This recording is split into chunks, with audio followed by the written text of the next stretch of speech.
Hey, thanks. Everybody will take a seat. Okay, thanks, Scott. We'll go ahead and have our invitation by Mr. Watkins Dick.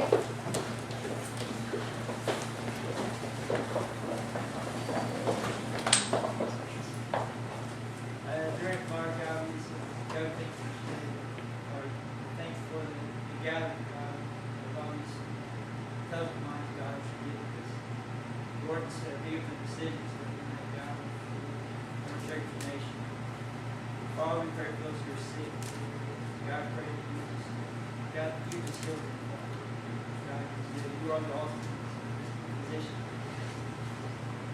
Father, we God, we just thank you for bringing everyone here. God, just thank you for the meal that we ate. God, just let us just better Cherokee. We love you.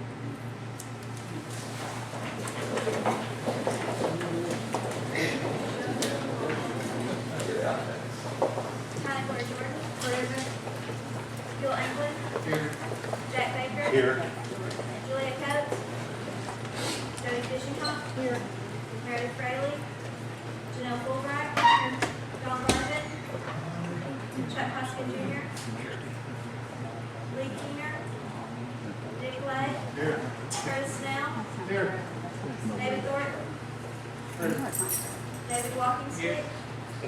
Eric Allen Watson. I think everybody's had an opportunity to review our minutes. Do I hear a motion? Second. All those in favor of approval of the minutes, signify by saying aye. Aye. All those opposed? Ayes have it. Down to reports.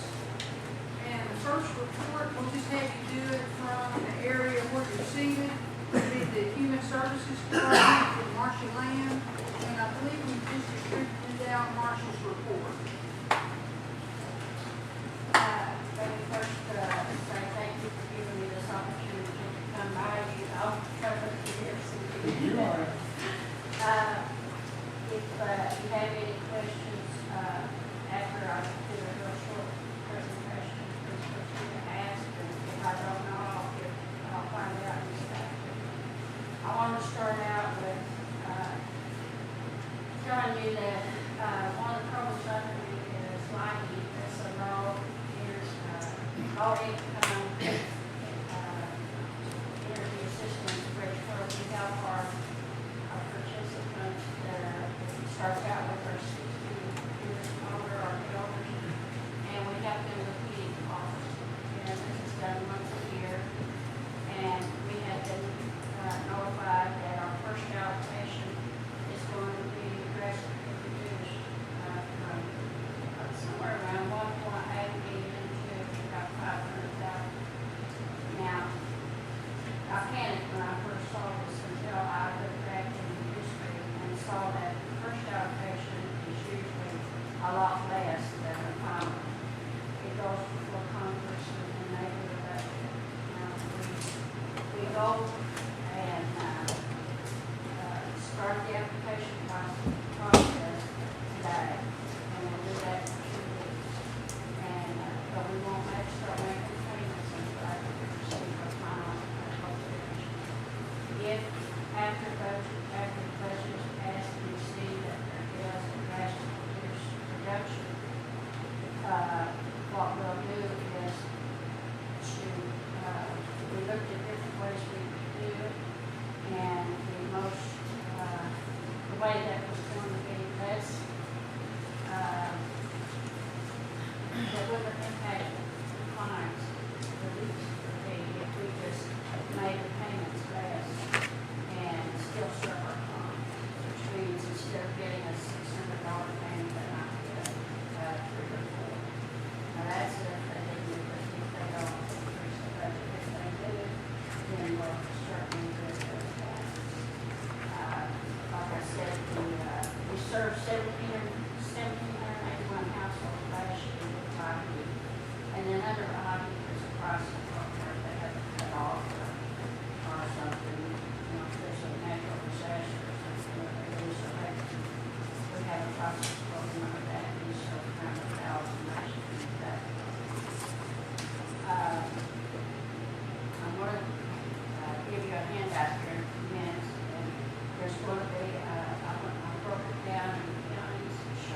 lot was served last year. And, so we did not get the decline we had out there. And the numbers I gave are just the 60 and all of those numbers on cruise. You know, we opened it up to everybody. Any questions on that? Yes. Councilman Hall. Madam Chair, I know that Congress had, I guess this Congress had to pass the fiscal year 2012 budget, so we don't know how much. Our continuing resolution will go over this Friday, and then they will, okay, and then that's, Are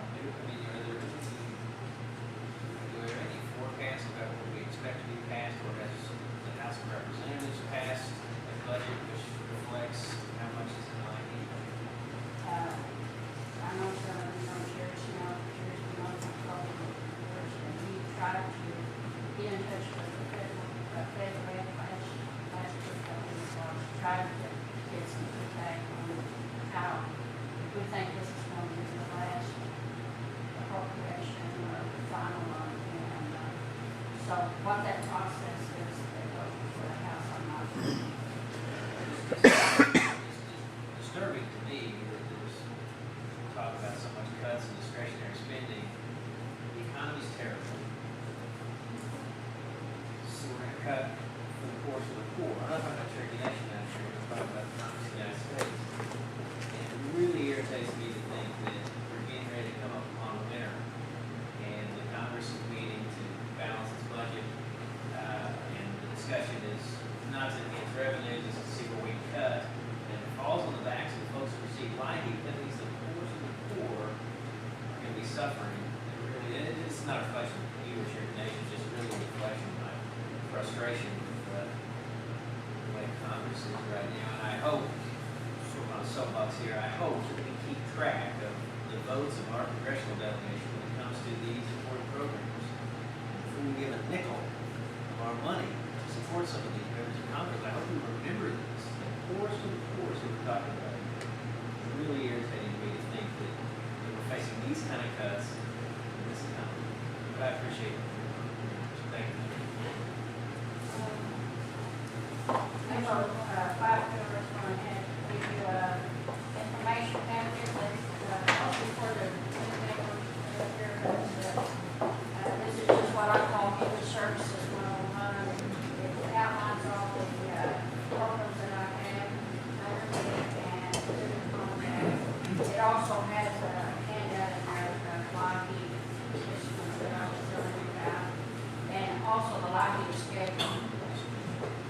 And so you'll know if you get calls, you can go to that schedule and find that fairly easily. We do serve all 14 counties. Councilman Darrell, I can see that, please. Yes, thank you, Secretary. A couple of months ago, maybe three, the council voted to buy his blankets. And I just wondered if anything was there. There is a first process, I think Dave can answer that better than me, but I believe it's on the blankets, aren't they, getting the design down? Yes, we're still working on the design. It takes quite a long time to get this design down the way we need it to be. And so we're just about got it finalized, and we're hoping to have it into the textile company sometime this week. And then from there, it takes about 4 months to get the one in. Usually we start about July or August trying to get the design together, but we got a late start this year, and so it's going to be a little bit later. They will be here. I kind of have plans that when this new design is approved, I'll have it for the next meeting. It'd be good if we were here before the snow blows, but we're going to make it. Also, can council members buy something like this? Can council members buy blankets? Yes. Yeah. Who would come in? As soon as we know, Yeah, as soon as we get everything finalized and we know that when you're coming, we'll start letting the other departments know and so they can order if they choose to. keep us informed. Love it. Thank you. I hope everyone this past Veterans Day had a chance, to see the progress being made on the Veterans Center. Ava's one past these pictures around, what looks like this picture you haven't had a chance to look at. And, I want to emphasize that, the way I understand it is, I think the college is just going to be the outside part of it. And then when you get to that part, it's going to be restricted by bonuses. So if you know an organization out there that likes to donate to, like the drywall and inside, please let them know. We're not there yet. And, that's it. Well, Councilor Walker, Steve, do you have your questions? Councilor Walker, Steve. How much do we spend in our lobby last year? it was right at 1.7. Okay. How much do we need to supplement after reducing from 1.3 million, or 1.8 million to 500,000, like, in discretionary funds? I really think that we can still make the goals that we had, to serve our clients with just a smaller payment. I don't think our clients are going to be affected except with that. And, I can get that information back to y'all, Well, because I don't have it right at the top of my If head. we're not gonna, I mean, is our Cherokee elders, are they gonna suffer from this? I mean, are they gonna do without? Our priority would always be our elders. This is what lobbying is, it's just Yeah. our elders. If funding, ever became an issue when we can't help the younger ones, then we would just have to not help them, but I don't see that happening right. So we don't need, as a council, we don't need to put together a plan for discretionary funds to supplement our deficit. Right? Well, that's kind of what I was told. Because I was asking the same questions, and that's basically what they told me, that they didn't think it would affect them. And This is our coming priority from, would be. Mr. Snell. I'm sorry. Is this coming from Mr. Snell or Mr. Snell?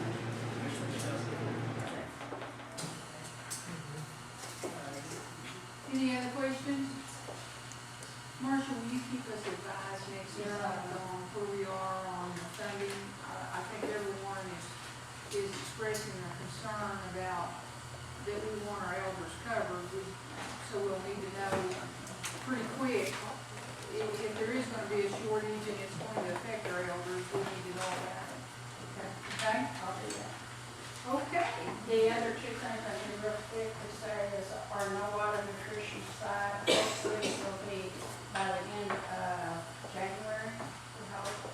And of course that depends on the weather. And then our Cogsville building site for food distribution, we have a target date for early summer on that. And then we will be opening up a new child development center in Stilla, and well, I hope it's done in a year, but they're saying 18 months. Is that gonna be at a school site or just where at? The one in Millwater will have a community center attached to it with a nutrition site. And the one in Collinsville, there's a elderly center just right there by, near within 100 yards of home. Close to, Yeah, it's well, gonna be yeah, like for- close to, Yes, it's daycare is what it is. Okay. okay, all right. Okay, are there any other questions of Ms. Lane? Thank you, Marcia. Wait, did you have? Thank you, Madam Chair. Marcia, on the years where Congress may operate in a continuing resolution for all or a majority of the year, like we're in now, and as you say, typically your first funding allocation is lower than quite a bit lower than the second. What's the timing typically of the second application coming down? Well, and strictly on Congressman McCain, now what I understand is that they have a day coming up before Christmas, but, what Jerry told me was last year, it was January, February, before they actually had. I guess we're after, well, So we might possibly expect to hear something around that January, February time. yeah.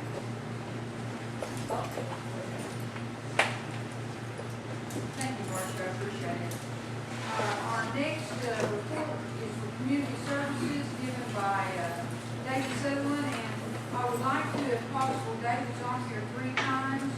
Would anybody be opposed to him combining 2, 5, and 6 all into a bigger report? Madam, Because he's just. I'm gonna do 3 and 4 also.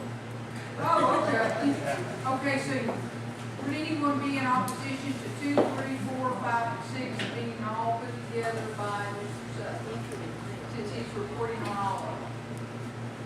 Okay, you're up. Community services, you all have a report. If you have any questions on that, let me know. I want to update you on 2 things here. The Redbird Smith housing addition, those 15 houses down in Sequoia County that are ready to be occupied. Chief Baker asked me to put together a recommendation on those. I've done that, he's approved it. What we're doing is, because there's been a question on what kind of program are we going to have. We want to, let me back up just a little. The whole concept of that, when it first came out, was to put community people in that community, keep them in there. But what we've seen is the incomes are pretty low.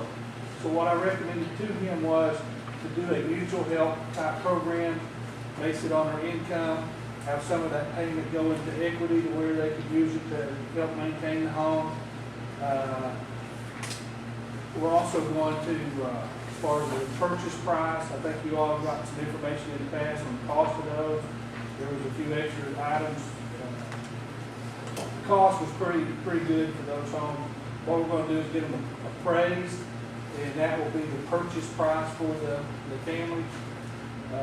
Under this program, the purchase price only comes into play if they want to sell the home, since their payments based on their income. So if they want to sell the home at some point, we'd go to the appraised value, or not the appraised value, but the amortized value at the time they wanted to sell for the purchase price. This is exactly what we do in all our programs now. One of the things that we talked about, there was a concept of putting that land into trust to try to maintain that, and then the folks would pay for the house, but they never own the property. What we're going to do is we're going to keep it in the housing authority's name until it pays off, and then we're going to deed it to the folks once it pays off. There is quite a few lots up there that are not being used. We may look at either building on those or putting that to the trust. We haven't gotten that far. We have 20 applications, as I understand. Haven't seen them, but we've got 20 applications. We've got 15 homes. We haven't finalized our preference, but the preference that Chief wants is if there's several children in the home, school-aged children, they would get a higher preference than just a single family. But it's kind of the background on that, where we're going, what direction. We'll hope to get those filled as quickly as we can. They've been empty for a while. The other one item under community services I want to talk about was the adult grant funds.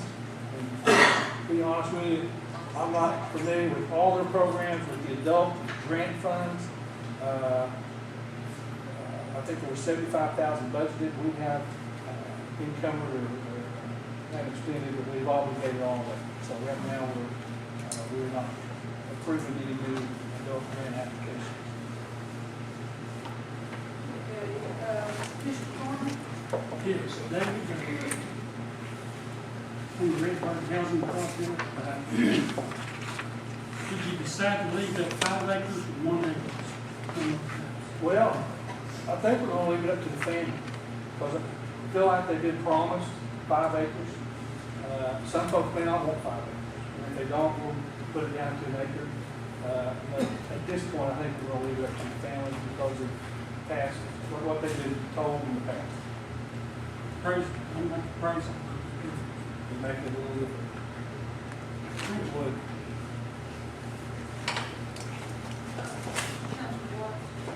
Thank you, Madam Chairwoman. So, what impact on trust properties? So, I've got multiple questions because you report on multiple things. So, I guess on the first one, where the intention was, I didn't know that the intention was ever to go to individual ownership of the property, that they'd only purchase the improvements on the property, but now we're talking about needing it over to them. Is this tribal trust land or No, tribal land? it's not in trust. It's in the housing authority's name presently. And then on the Redbird Smith properties that have been developed, that preference is now going to go to families with children and not, and I don't know what it was, I don't remember what it was before offhand, but just to clarify from my mind, it's going to go to families with children is the first priority over everyone else. Is that correct? Correct. Okay, thank you. Cherokee families. Right, Cherokee Nation citizens, because that is a Cherokee Nation funded project. Right.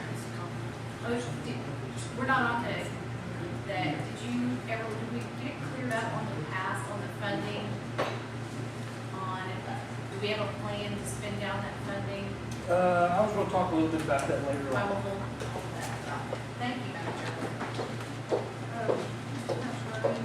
Thank you, Madam Chair. David, the 10 acres that we owned for several years at Collinsville, have you got that, are you looking at that anyway? They have actually, city sewer within about half a mile of the property line. I'll just go ahead and go into that. I was gonna talk about it on another report, but, Chief Baker is asked that we start looking at, ramped up to start building houses again. And the first thing we're gonna do is look at property we already own, including that. I think there's actually 20. Yeah, I knew it was in 10 or 20, but at one time sewer was about 8 miles Yeah. away. Now it's within a half a mile with the new foot trip going in right down the road. Yeah, that's a nice piece of property there. I believe it's 20 acres. It sets off of Memorial or Sheridan, On Sheridan. about 100 south and 126th Street. about 100 yards off of Sheridan. Yeah. These are probably worth about $300,000 now.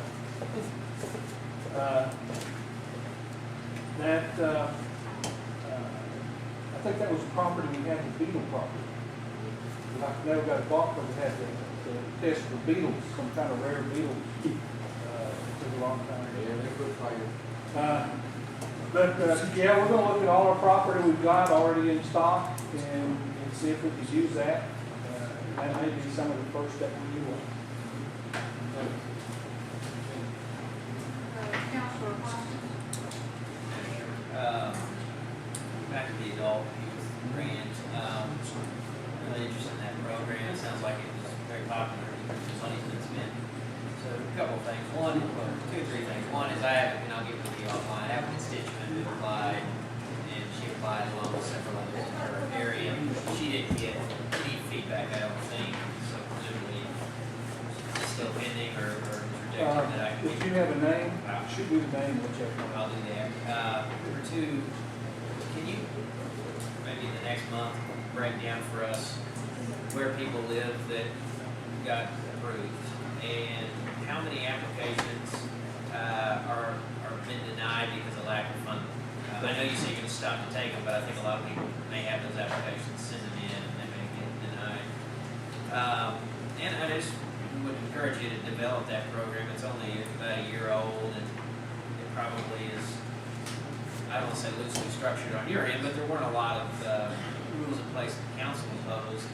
And I think it's maybe a sign of how tough times are, that people that quickly have sought that funding. So I'd like to keep it going. I'd like to hear back from you how you think it might be improved, and because then we can decide whether we need to spend more money. I can do that. And then I did have a housing question, if you wanna wait to get to that, that's fine, but I just, it had to just follow up on a comment you just made. Okay. If I could. One is, we have those lots in Millwall that have been purchased. I assume those are in the mix when we're talking about Absolutely. building houses. Yes, definitely up that way. And could you, maybe in the coming months, report to us about those lots? I think some of them have been used, maybe one. Well, I don't know that they've been used, but there's been two ladies, two families that have they applied for self-help home, and they were going to use those lots. Now, they haven't ever been served with self-help, but they do have, I've got penciled in those two lots. It seems like I got a call just in the last 10 days on another lady who had spoken to one of these other two ladies, and she was interested in one. So there is some interest, but if we're going to put houses on them, there'll be a lot of interest. So yes, there's that in the mix. Thank you. Councilor Martin? We have a piece of property down in Cherokee County on Highway 64, right on the Illinois River. I don't know the name of it, but could you check on that and see what the story is? I understand it's wide open. Does it belong to the tribe? Yes. I'll check the back wind. It's Cherokee Courthouse property. John Jolly, I think. John Jolly?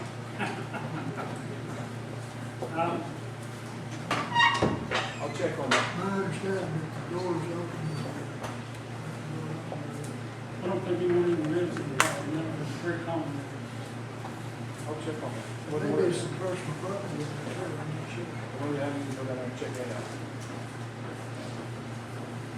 That's all I have on community services. I did have one question for the chair. The method by which you're setting up the red road signs will allow schools to include them in their impact date for next year? Yes, ma'am.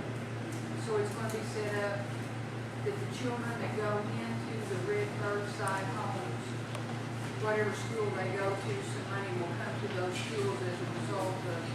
Absolutely. The way you're I setting think up. it's probably the door.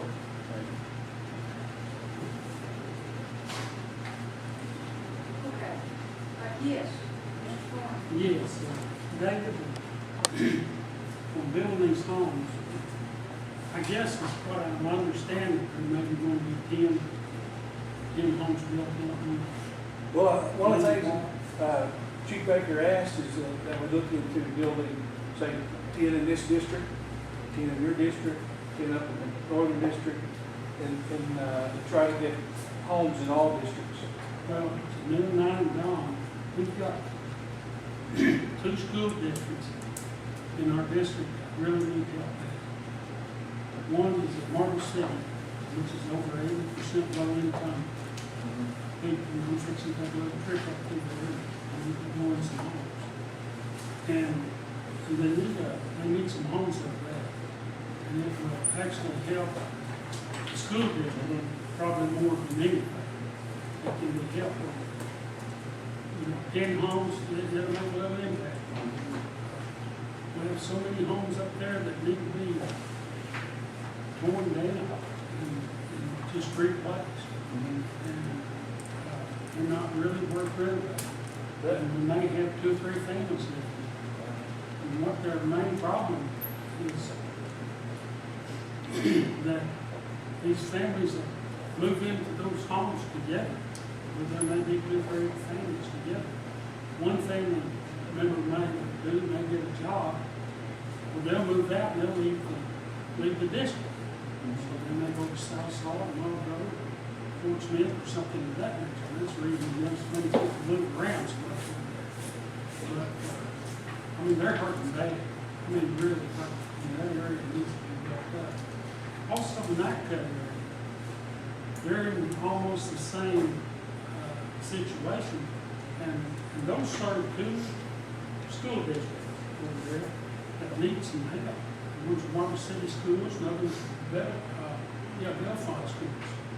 And if you would look at that real close when you come into our district, I think I would appreciate it, and I think, from what I understand, most of the other districts aren't near as bad off as those two are.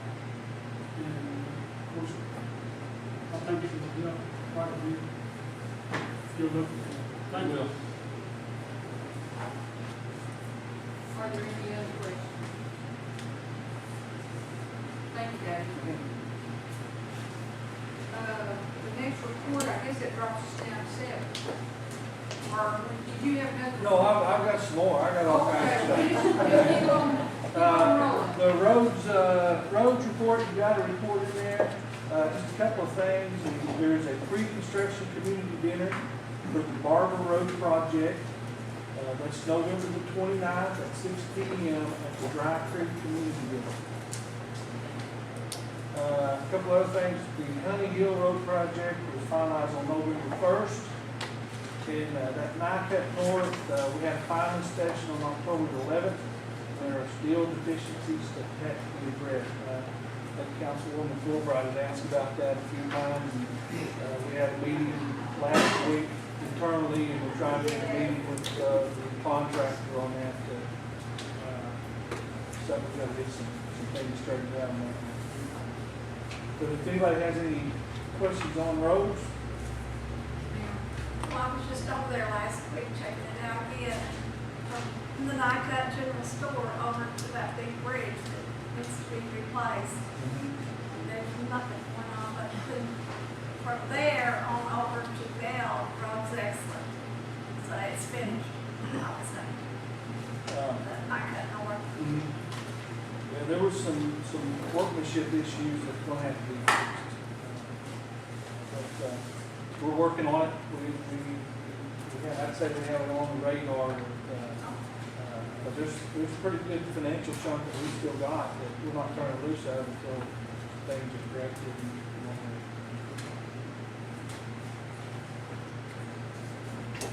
Other questions on the roads and transportation report? Okay, David, I don't guess we have any questions on public comment period. That would move us to housing services. I've got a couple of disclosures to make for low-rent apartments. We've got Rachel Caldwell, who's related to Loretta Shide in Housing Services, and Darren Ketcher, who's also related to Loretta Shide in Housing Services. Those are the only disclosures. The next board meeting is actually tomorrow. It's scheduled for noon over at the Housing Authority building. And we was going to schedule them for 1 o'clock when they conflicted. And when I looked at all the community meetings or the community, these meetings were on Monday, I didn't know there was 2 on Tuesday. I apologize. It is scheduled for noon tomorrow. Well, that's a special setting, so next month it'll maybe go back to. Yeah. No, next month it won't be there. So Okay. maybe you could schedule for the advisory members next month's meeting for 1 o'clock. We'll do that. Because we initially was going to do that. Hold on just a second.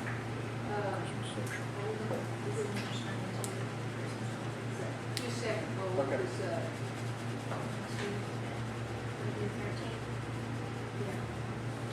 Is the next meeting set for December 13th? It's the second Tuesday on 13th. Third Tuesday. Third Tuesday.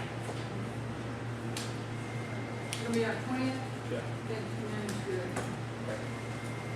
Just anyone that's happened to be in the area or come to the meeting, we're going to have a little Thanksgiving dinner afterwards. We figure it'll be about 12:30 or something.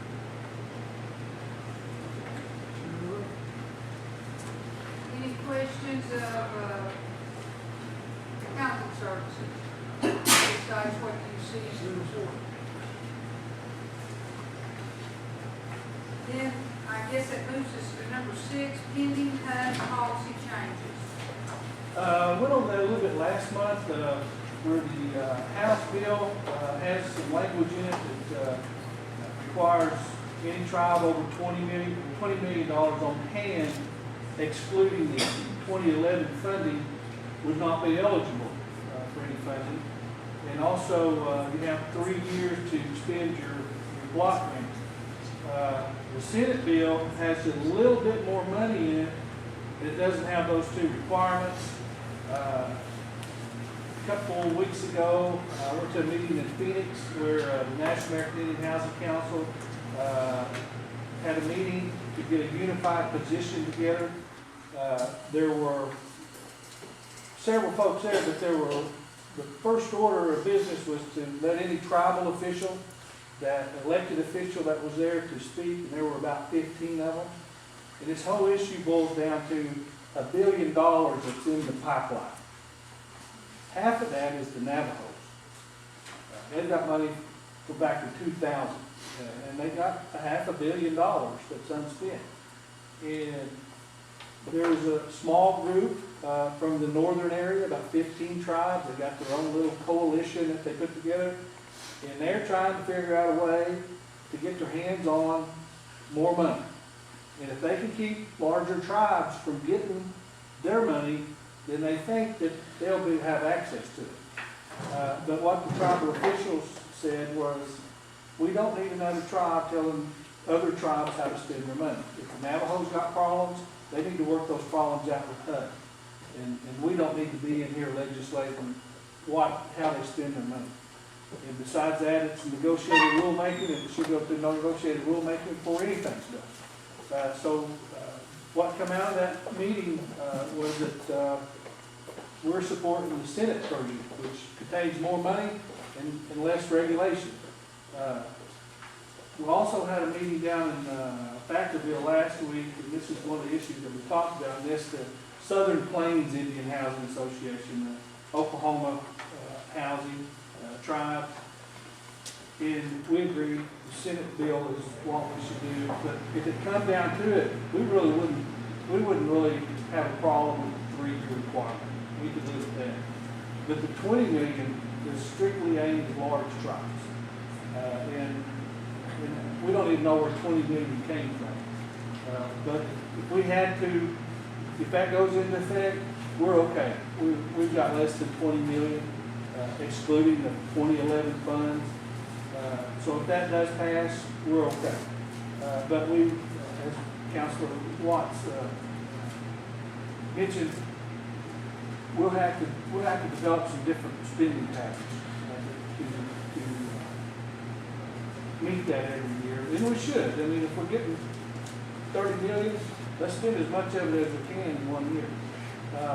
One thing you'll be seeing is a revised Indian housing plan in the near future, with that in mind, to spend more faster.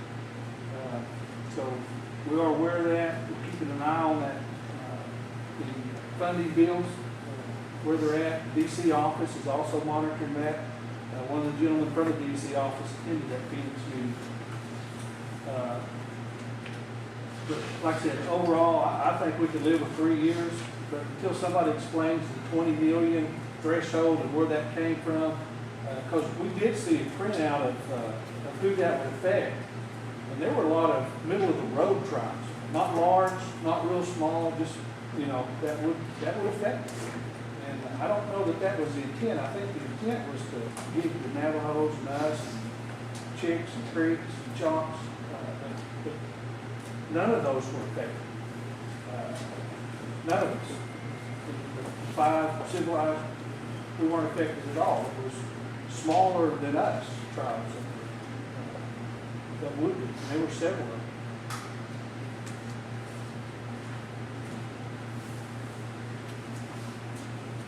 That's all I have. Any questions of Mr. Sutherland or any subject? I think we've got all of them, one or two. Okay, thank you, David. Our last report is Commerce Manager. I tried to get him to do my report too, but he wouldn't. I just have a few things I wanted to note and in regards to the state of the economy that you had talked about. If you look at our workshops and classes on the second page, couponing is one hot little class, and that's out in the communities and at the government and at CNE, because people are having such a hard time trying to even buy groceries these days. I would also like to note that about 60 few map applications that are in the pipeline, the criminal background checks that are getting ready to come down, so we'll start seeing some activity in map, and I'll be happy to try to answer any questions you might have. Counselor Hoskins. Madam Chairman, we can pass it offline, but I had a constituent who had a trailer that he found and wanted to use for that program. Do you know if that application is still pending? It is, we haven't had word back on it. So they did find it to go do an inspection. Thank you. Any other questions of Ms. Knight? Okay. Oh, wait, almost got all of it. Counselor Watkins. Did you ever get the list of the past loan collateral from last We year? did, it was sent out to you last month. Was it? Shelley emailed it to everyone, and it's a chance to, if you get the chance to look at it, you can just call me with any questions or executive comments. Okay. Another question I had, I was looking at your report on the family's house, number of families obtaining home ownership. Yes, FY11 there's 126 families, and FY12 4 families So far, so far. Okay. and there's 60 applications in the pipeline for that. All right. And I guess that results into the home ownership training, right? 446, FY11, 15. Much of it is the home ownership training of people that are accessing other housing programs come through our home ownership training as well. So it includes more families than just the emergency assistance families. Okay. All right. That's all. Thank you. Anyone else? Okay, Anna, thank you for the report. I see old business, we have none pending, and we have under new business, one resolution, a resolution authorizing the submission of a grant application to HUD for an ICDBG grant, appropriating matching funds and certifying adherence to public hearing requirements. Ms. Watts. Rita, you want to take that? Sure. Just real briefly, you know, we try to apply for ICDG every year, and last year, the project that we had available fell through at the last minute. So we kind of brokered one for this year that is covering a lot of needs, and one of them, I think that we have a year, is one that we would have to do anyway with tribal dollars if we didn't do it with the ICDG dollars, and that's the re-roofing of a lot of the Head Start centers. So that kind of saves some tribal money as well. The projects are all listed here, the roofing of the Head Start centers, the Career Services Economic Micro Enterprise Project in Sequoia County. And that's to buy that Indian store in Salisaw and then work with Anna and her programs to do micro enterprise services there with artists. And then CATA is wanting to do green retrofits of 4 community buildings, 3 of which are in Sequoia County and 1 of which is in Cherokee County. And then handicap accessibility retrofits to homes in Sequoia County. And you see a lot in Sequoia County because that's the county that has the highest unemployment rate in Cherokee Nation. So the decision was among the folks who were looking at projects that we ought to try to center there as much as we could for some of those things. Move for the approval. Second. Now, discussion? Lisa, do we have to vote? I'm sorry. No, I mean, you have a motion on the floor, so We can go ahead and enter into discussion. at this time. Councilor Walking Stick. Who came up with projects for this grant? The way that we do that each year is that when the NOFA comes out, I notify all of the departments and executives and say, if you have a project that you think would be eligible, please let me know. Now, because there are a lot of requirements, we have to see how a project would score because none of us want to do it just for practice. And if it's not going to have the points to get funded, then, you know, we try and say, well, you know, this is not going to be a strong project. If there is more than one project, or if there are a number of small projects wherein none of them would take up all of the money, then we do more than one project under it.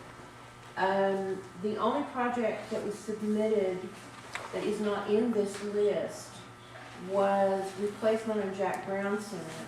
And they're not quite ready to go yet anyway, so we look at that as a possibility for next year. When we get all those together and we look at the scoring criteria, then we bring that before the service team. And then the service team, which is composed of all the people who are actually proposing the projects. In other words, it's staff who are proposing the projects. Then we broker.